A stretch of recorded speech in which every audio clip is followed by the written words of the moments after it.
People from all walks of life, from senior government officials, traditional and spiritual leaders, and the communities from different constituencies crowded the stadium. As a nation, we must emulate the selflessness, unity of purpose, and resilience demonstrated by our forebearers.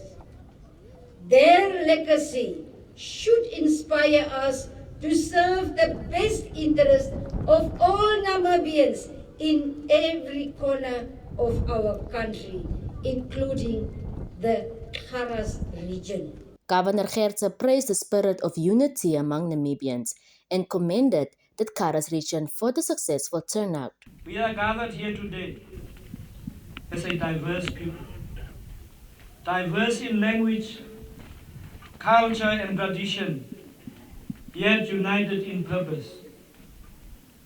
We stand together to celebrate the gains of our forefathers and mothers who envisioned a Namibia free from oppression, where all citizens could live in dignity and equality. Kharas youth, you have demonstrated through your conduct and turnout today that you embrace the responsibility of hosting this national event.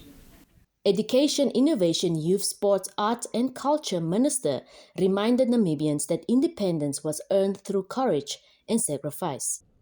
36 years ago, under the visionary leadership of our founding president, the late Dr. Sem Nujoma, Namibia was declared forever free, sovereign and independent. That moment marked the end of the struggle. And as our Honorable Governor said this morning, it also ignited a responsibility within each and every one of us to protect, to nurture, and to grow this beautiful nation that we call home. The event concluded with horse parades, dances, and other performances. Charmaine Boyce, NBC News, Karasburg.